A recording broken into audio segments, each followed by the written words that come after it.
Welcome to Shadowproof. Evidence first, noise last. In March 2022, a video of a 52-year-old man from Wuchang, Henan Province, China, who went to Zhuzhou to work as a laborer and was eating noodles on the roadside went viral in searches. In the video, the man wore a simple, worn-out coat, his hair was messy, and he held his dinner of the day in his hand. A bowl of noodles costing 5 yuan, about 17,000 Vietnamese dollars, with no meat, not even that. However, for him, this was already a very good meal. His breakfast and dinner were just plain water and steamed buns. As for his living conditions, they were even more tear-jerking. Under an overpass, with just a military blanket to get through the night.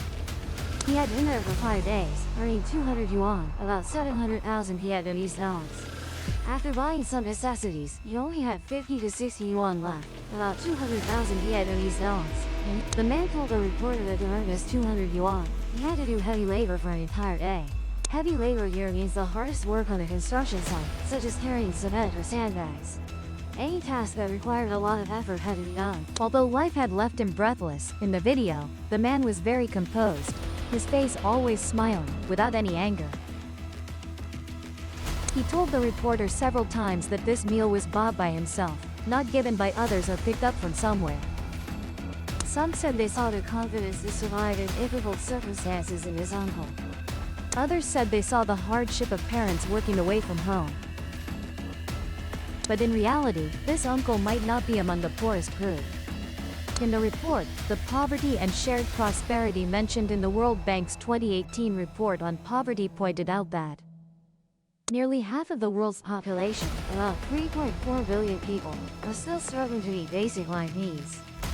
Their daily living expenses are less than $5.50, about 130,000 Vietnamese dollars, and about 1 billion people have daily living expenses of less than. In 1992, the United Nations adopted Resolution 47-196, designating October 17 each year as the International Day for the Right. Many countries have established their own poverty alleviation policies, but why is the number of poor people still so high? Is it because the poor are lazy? Are they foolish? Or is it due to poor spending habits? Today, let's talk about why we, the tigers, cannot fully grasp the feeling of poverty. I once saw an unusual question like this on the internet. Should subsidies and welfare for the poor be abolished to motivate them to move forward? It's unknown since when poverty has been equated with laziness, lack of effort, leading to such misery. Many such statements quietly emerged and exploded online. Moreover, they were hailed as truth by many. They believe poverty and laziness go hand in hand. And this leads to the first issue in today's video. Is poverty really due to laziness? To answer this question, Barbara Ehrenreich, a columnist for The Nation and a professor at Stony Brook University, conducted an experiment on herself in 1999. She concealed her real identity, shed all her glory, put $1,300, disguised herself as a poor person, and entered the world of the lower social. Barbara, then 58 years old, told others that she was an ordinary divorced woman. Over the next 10 months, she had to rely on low-wage manual labor to support herself. First, Barbara rented a relatively cheap apartment in Key West, Florida, with a monthly rent of $500 and a deposit of $5. Thus, $1,000 was quickly spent. After renting a house, she used $100 to buy some necessities and a grocery. Soon, she only had $200 left in hand. The first job Barbara found was working as a waitress in a restaurant. Working hours were from 2 p.m. to 10 p.m. The hourly wage was $2.43. This was even lower than a government-mandated minimum wage at the time. If working regular hours, she could only earn $19.44 per day, and the rent alone was $16.60 per day. Thus, even 3 meals a day became a problem. To survive, Barbara could only take on another part-time job. This made her working hours from 8 a.m. to 10 p.m. But because of this, Barbara could still afford food. However, soon after, she gradually fell into a state of sleep deprivation and, like her other colleagues, Barbara became addicted to cigarettes. She could only rely on smoking to relieve stress. While working, Barbara noticed that her colleagues all lived far from their workplaces. Some even had to wake up at 4:30 a.m., spending 2 hours commuting to work. For low-income groups, time and energy are the least valuable things. As long as they can save a little on rent, they don't mind spending more time commuting. The second job Barbara found was in Maine, working as a cleaner for a sanitation company. The hourly wage was much higher than that of a restaurant waitress, at $6.65. However, the local cost of living is quite high, with average apartment rent. With such a salary, she didn't even have enough money to pay the rent. Therefore, Barbara was forced to find another job caring for the elderly at a center on weekends. The wage is $7 per hour. Once, Barbara took a job cleaning and washing cars for a family, but coincidentally, the homeowner was a teacher at the school where Barbara used to teach. While working, Barbara was afraid of being recognized, so she kept acting clumsily. She worried about how to respond if questioned. But reality proved that it was just Barbara's excessive worry. The hiring owner basically didn't bother to notice with the help of local. She acted clumsily only because she feared being reprimanded. If working in a restaurant, she would only be physically tired. But this cleaning job was a blow to her self-esteem. The hirer wouldn't take pity just because they saw them working hard, drenched and sweat. The cleaning company boss always found every way to make things difficult. Clearly, the agreed lunch break was 30 minutes, but it was eventually cut to just 15 minutes. If wearing work clothes into a convenience store to buy things, even the sales staff would look down on them. Nothing is worse than getting sick. For cleaning staff, once they fall ill, everything turns upside down. With their meager wages, they basically don't want to buy health insurance. A cleaning colleague of Barbara also owed over $8,000 due to a herniated disc. After leaving the cleaning company, Barbara moved to Minnesota and found her third job as a sales associate at Walmart. Walmart is a large American supermarket and the world's largest retailer. Barbara once thought that such a big stage would mean a different working environment. However, reality gave her a steady slap. The bigger the stage, the more detailed and specialized the division of labor. Each person has one task. Advancing is truly as difficult as reaching this. Barbara's job was extremely simple, just neatly arranging goods, not even requiring any thought, just repeating the same motion for over 10 hours a day. Such long-term repetitive, mechanical work turned Barbara into a completely different person. Dull eyes, swollen feet, an empty mind. Before starting the experiment, Barbara was naive to think that just by working enough hours and being diligent, she would surely escape a bottom class and have a better life. But in reality, not only could she not escape the world of the poor, she also felt as if she were being pushed deeper into the abyss. Initially, she also wondered why people in this lower class didn't think of ways to improve their competitiveness. Through this experiment, Barbara saw a large number of people facing extremely low wages and high living costs, who could barely scrape by only by taking on another job after their shift. These people, after finishing their part-time work, returned to their suburban homes late at night. Exhausted and worn out, they basically had no energy left to study further. Those who worry about tomorrow's meal basically have no time to think, let alone improve themselves. Over time, their fighting spirit and willpower almost completely went away. We often say the fastest way to destroy a person is to keep them idle. But similarly, there is an even more subtle way to destroy a person, which is to keep them so busy they have no time for self-development, talking to strangers. He argues that the reason geniuses in everyone's eyes can excel extraordinarily is not because they have more talent than others, but due to relentless effort and diligence. Practicing for 10,000 hours is a necessary condition for anyone from an ordinary person to become a world-class expert. But if the 10,000-hour rule is applied to the poor who are scrambling everywhere to make a living, it becomes like a dead law. They are industrious, hardworking, busy, and patiently, but the busier they are, the poorer they become. Life falls into a vicious cycle. The 10,000-hour rule not only fails to help them become experts, but, on the contrary, holds them back. In 2019, the Nobel Prize in Economics was awarded to MIT researchers Abhijit Banerjee, Esther Duflo, and Michael Kramer, in recognition of their outstanding contributions to the fight against poverty. Two of these three, Banerjee and Duflo, are a married couple. They spent many years delving into 18 countries and regions where the poorest people in the southern hemisphere are concentrated to explore the true poor economics. Poverty trap, which illustrates the impact of capital on productivity and poverty levels. Capital here includes the money people earn and save, as well as the funding they receive. The horizontal axis in the graph represents current assets. The vertical axis represents future, S and tomorrow. thus forming a diagonal line. But the actual situation in life is always an S-shaped curve. The rich have more capital to continue expanding production, earning more money. Those initially at position B1 will gradually move right to B2, B3, eventually reaching the equilibrium point of wealth. The poor lie enough. Aside from expenses for food, clothing, and they have no surplus money to invest in production. Tomorrow can only be poorer than today. Those initially one will increasingly move left to A2, A3, ultimately falling into the equilibrium point of poverty. Thus, people in the poor zone become poor, and those in the rich zone become richer. After conducting many randomized controlled experiments, Banerjee and Duflo argue that the reason people fall into the poverty trap is due to inefficient resource use and lack of income accumulation. A large amount of capital that should be used for future development is wasted. Simply put, the poor are better at wasting money. The book is an example like this.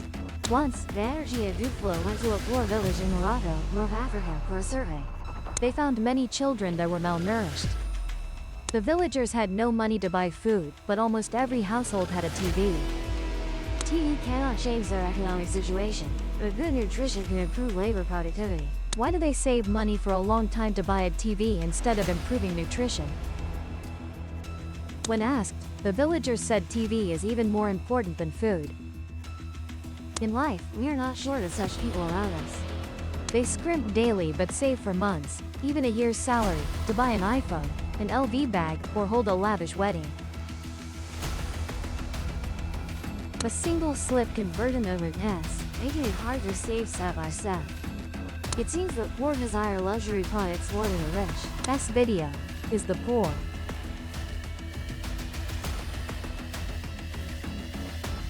Before answering this question, let's examine two famous psychological experiments. The first experiment took place in 1966 at a Stanford University kindergarten, where a group of 4 to 6-year-old children faced a difficult challenge. How could they resist eating the marshmallow on the table? The person who presented this challenge to the children was Walter Mischel, the famous American psychologist. And this is also the famous marshmallow experiment. The experimental rules were, the staff would place a marshmallow in front of the children, while telling them that if they could persist for 15 minutes without eating it, they could get a second marshmallow. Then the experimenter would leave, leaving the children alone in the room and observing their behavior.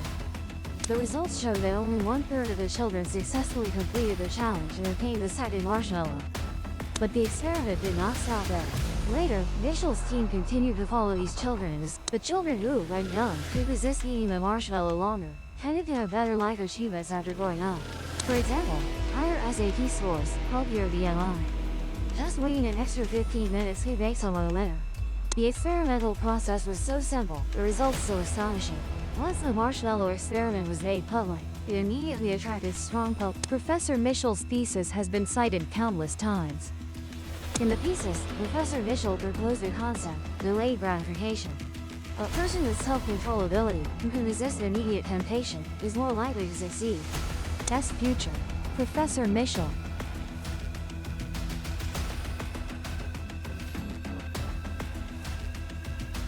A series of educational organizations also began to advocate that cultivating self-control in children from an early age. However, in 2018, Tyler Watts, a psychology professor at Columbia University, collaborated with Greg Duncan, a professor at the University of California, Irvine, and published a paper in the academic journal Psychological Science, overturning the conclusion of the marshmallow experiment, causing a major earthquake in the psychology. Tyler and his team replicated the marshmallow experiment, selecting a larger sample size, with over 900 children participating, including different ethnic groups, varying parental educational backgrounds, and completely different family incomes. By tracking these children for over 10 years, Tyler found that the experimental results not only did not reproduce Professor Mischel's original conclusion but also led to completely new findings. Whether children succeed or not does not depend on self-control ability or delayed gratification, but is determined by the family behind the child. New experimental data show that children who could resist the temptation of the marshmallow usually came from relatively well-off families. Because living in wealthy families, children could eat marshmallows whenever they wanted, waiting a bit longer, whereas children from poorer families rarely had the chance to eat marshmallows. Their ability to resist temptation would naturally be weaker. even if their parents had promised to buy them more delicious food. Such promises were often broken due to limited economic conditions. Children found it hard to build trust in the future. The second experiment took place in 1944 during World War II, when war was raging and countless refugees existed. A place originally very wealthy, Europe, was experiencing a severe food shortage. At that time, people in Western Europe were suffering from hunger, with starvation deaths occurring daily. To help the European people survive this famine crisis, the Netherlands, Greece, Eastern Europe, the Soviet Union, even the US military were all researching how to solve the famine problem. In this context, Dr. Ansel Keys of the University of Minnesota conducted an experiment related to human hunger, aiming to provide effective data for relief efforts. This was the famous Minnesota starvation experiment. A total of 36 healthy male volunteers, both physically and mentally, participated in this. During the experiment, they lived together in a dormitory. The experiment was divided into 3 phases. The first phase was a 3-month control period. The second phase was a 6-month starvation period. The third phase was a 3-month recovery period. During the initial 3-month control period, volunteers could consume 3,200 kilocalories. Each person's food was slightly different, adjusted based on their respective physical conditions. During this period, each person had to ensure walking 22 miles per week. Other daily living activities were completely unrestricted. On February 12, 1945, the experiment officially entered the 24-week starvation period. During this phase, volunteers were only guaranteed 1,600 kilocalories of food per day, while their activity after the starvation period ended, the average weight of the 36 volunteers decreased by about 25%. Some volunteers who were originally relatively thin, now with significantly reduced body fat. Some even developed edema, to the point of lacking the strength to speak. The physical price paid was not yet the most painful. Most volunteers said that what made them feel more uncomfortable was the mental torment. Most people in the experiment began to develop an obsessive focus on food. Some even became fascinated with cookbooks and restaurant menus. Some even spent hours studying the prices of fruits and vegetables in the newspaper. Only scenes related to food in movies can arouse their appetite. At the dining table, they would either eat like ravenous children or drink the food in front of them as if it were gold. Licking plates became too common, and the obsession with food only intensified the suffering of hunger. As time passed, more volunteers had to quit the experiment due to severe psychological distress. Some even had to be hospitalized for treatment.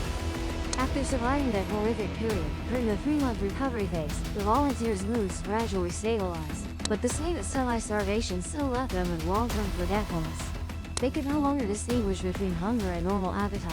Almost everyone started eating and drinking excessively. Some could consume up to 6,000 kilocalories of food in 3 meals a day and still not feel satisfied. Even 6 months after the experiment ended, some volunteers' eating habits had not returned to normal. Through these 2 psychological experiments, I believe everyone has noticed some clues. In 2013, Senthil Mullinavan, a professor at Harvard University, and Eldar Shafir, a professor at Princeton University. Scarcity. The book details how scarcity psychology affects human decision-making, causing people to focus only on immediate goals. In the hunger experiment, due to food scarcity, eating became the most important thing in the subject's minds.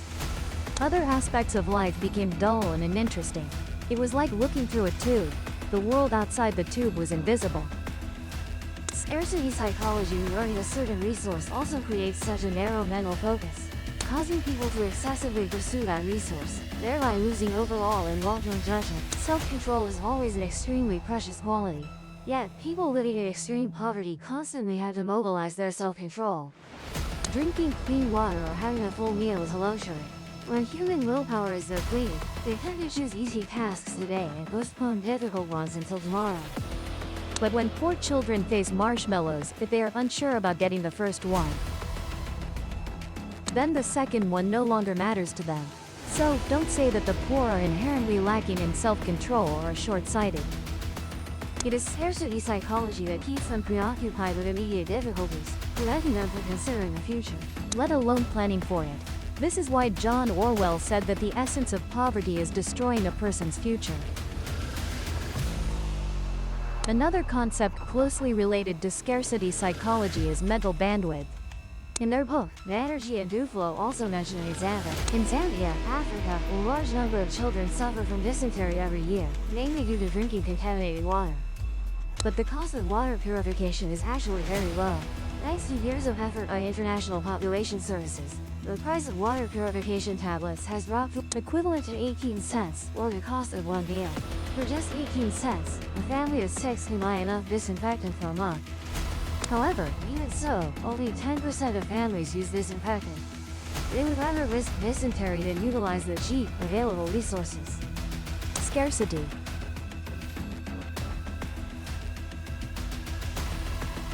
But millions die each year due to not adhering to medication.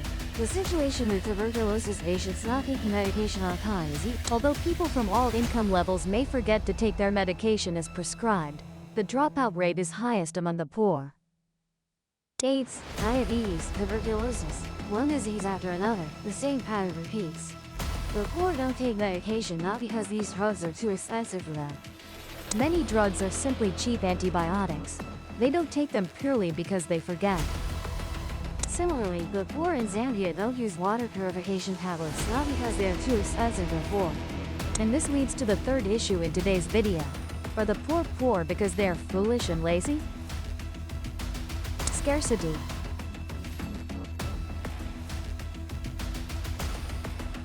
Just as a computer has limited memory, a person's ability to focus is also limited. This is mental bandwidth. Due to limited functionality, the human brain allocates more memory to higher priority problems. The cost is that it reduces the resources needed for other tasks. Take a simple example. While you are driving, if I asked you what 1 plus 1 equals, you would answer 2 without hesitation. But if I asked you what 17 times 24 equals, you would find it hard to calculate while driving because this problem consumes your mental bandwidth. Similarly, the thinking of the poor is so occupied by poverty that they often make hasty decisions and frequently make mistakes in other matters. Poverty impedes cognitive function.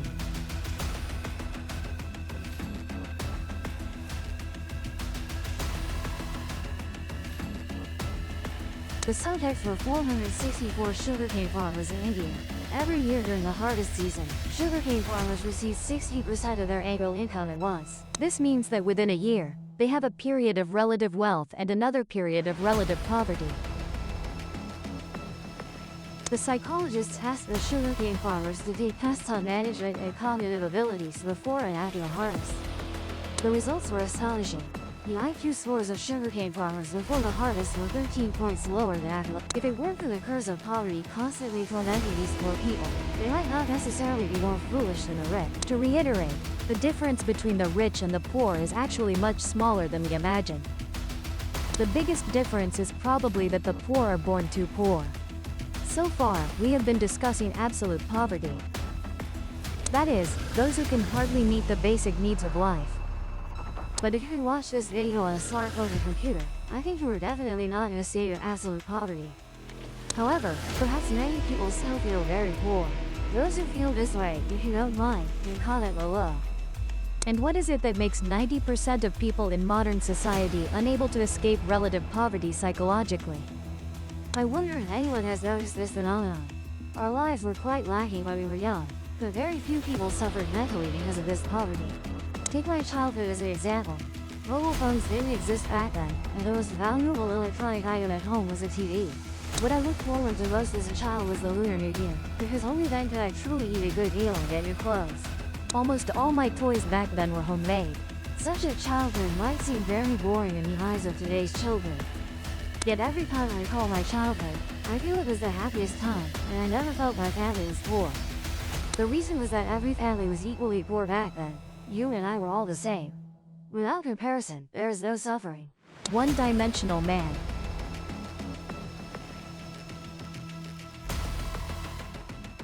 It sharply criticizes two social systems, Contemporary capitalism and Soviet communism, for imposing a new type of repression on all people. One-dimensional man.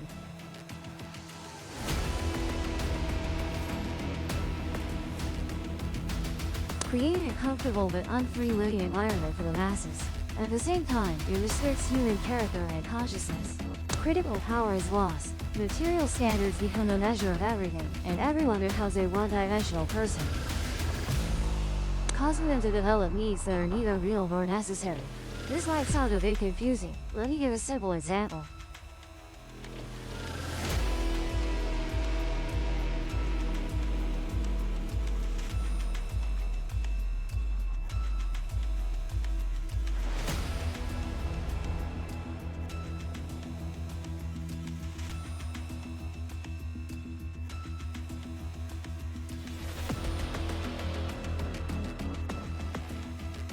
That is, if you own these luxury items, you will become superior.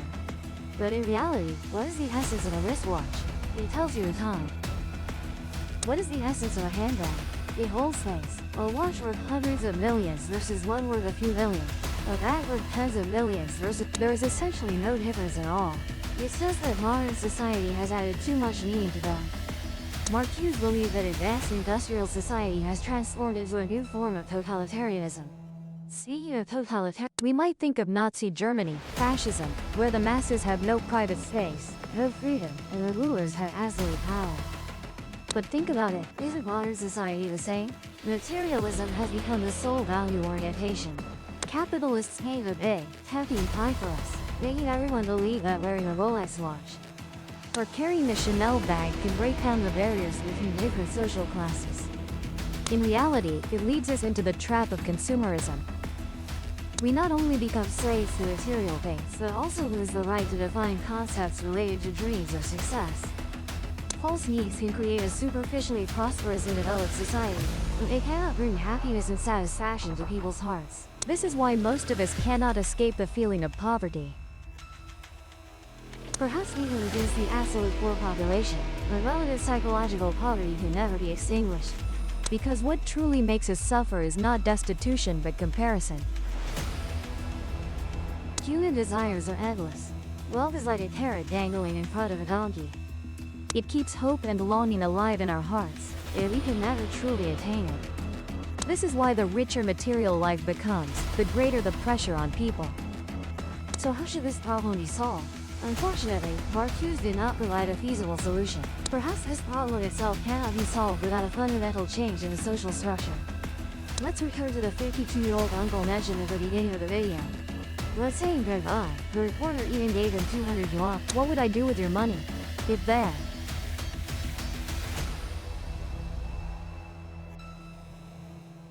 If the money ISN. Do you let your children at home know about your current situation? The children are too young, I can.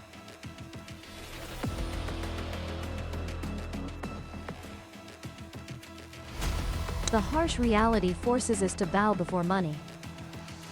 But while striving to earn money, don't let money swallow all our faith. Because the happiest thing in life is striving for love and dreams, not striving for money. If the proof convinced you, subscribe and open the next case.